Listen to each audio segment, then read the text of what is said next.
Ingredients sa masarap na menudo. Meron tayong patatas, bell pepper, carrot, kamatis, onion, garlic, and sausage. Optional yung tomato sauce. Depende na yun sa panlasa ninyo, guys. Step, yung marinate na pork sa toyo or soy sauce and calamansi. Let's boil this for at least 10 minutes para medyo lumambot yung pork in a low to medium heat, and then set aside. As you can see, para siyang mini french fries. So, idinagdag ko yung carrots mga 2 to 3 minutes before set aside para hindi masyadong maluto yung hindi masyadong lumambot yung yung patatas and then yung carrot. Lutuin lang natin ng onte. Yan, ang ganda na ng color. Pag ganyan na yung kulay niya, pwede na natin yan i-set aside. In the same pan, isautay na natin yung garlic.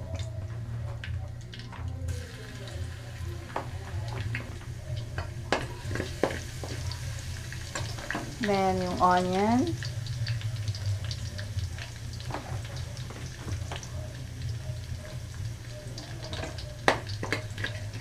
Yan. So, binawasan ko lang yung oil kanina na ginamit natin sa pag-fry nung patatas.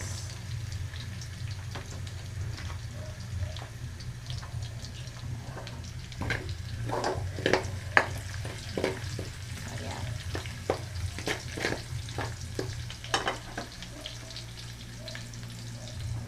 And then, sunod natin yung kamatis. Ayan. So, ayan. Sutay natin yan. And then, hanggang sa lumabas yung oil ng kamatis or yung lycopene. Yeah. Medyo adjust ng apoy para mas maluto yung kamatis.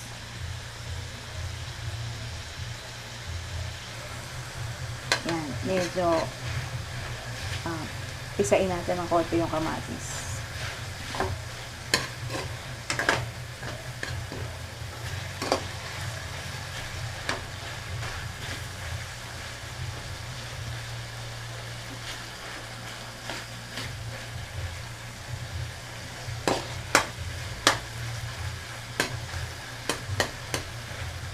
Ganda ng kulay, no? Wow! I love the color. Kamatis, pampakinis ng kutis. So, pag ganyan na yung texture niya, pwede natin ilagay yung pork o yung baboy na pinakuluan natin kanina. Yung sabaw, ihiwalay mo muna. So, gigisa-gisa muna natin tong pork. Yan.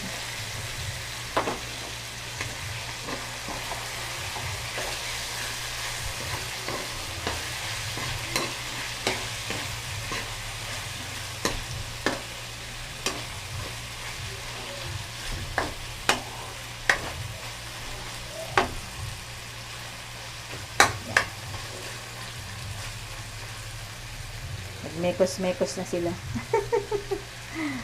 Ayan. Lutuin muna natin. Fry until brown ng onte. At this point, pag ganyan na yung color niya, pwede na natin i-add yung sausage. Yung sausage naman kasi cooked na yan eh. So, hindi na natin yung kailangan palambutin. Bakit may sausage? It add flavors. Yung iba nilalagay nila yung hotdog na merong cheese. Masarap din yan.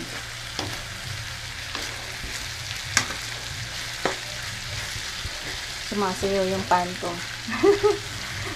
Patrahawa kasi ako dito sa phone. So, challenge ito, guys. So, dahan-dahan lang. Yan. Danceries yung kawali ng lola niya. Yan.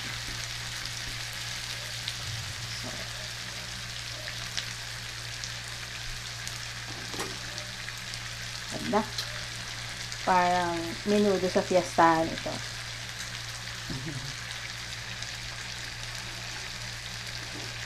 Wow, ang ganda na ng texture, diba? So, add na natin yung sabaw. Kanina. Yun hiwalay natin doon sa pinakulo nating pork. Ayan. And then, pagkulo niyan, pwede mo nang timplahan ng salt, pepper, a little patis or fish sauce, and half a teaspoon of sugar, optional. So, depende na lang yun sa lasa. Bakit tayo naglalagay ng sugar? Para mabalanse kung maalat or matabang, ganon. Pambalanse yung sugar. Konti lang.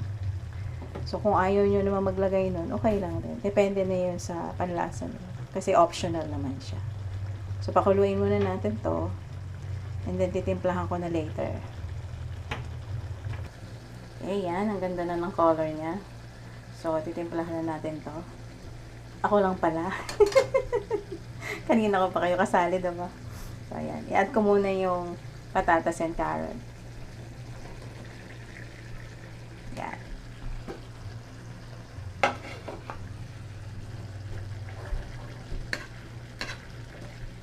Wow. Love the color. Mekos-mekos na natin yan.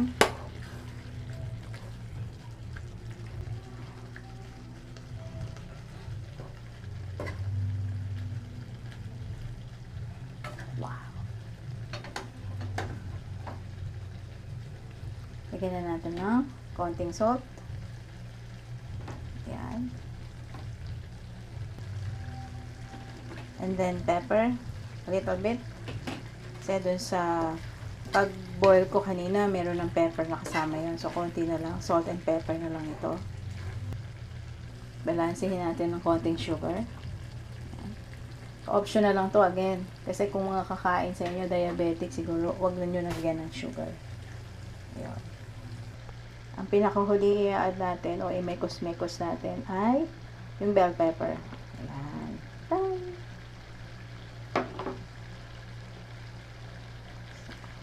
Pakuluin lang ng konti, mga 1 to 3 minutes. And then, tikman mo kung okay na yung lasa.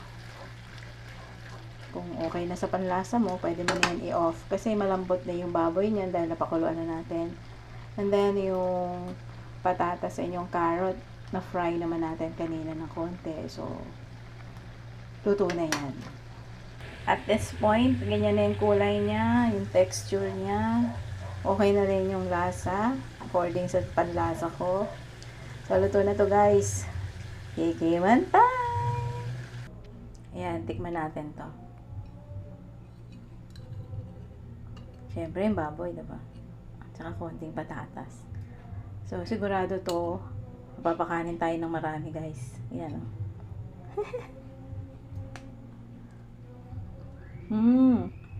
Sarap! Tara, kain na tayo.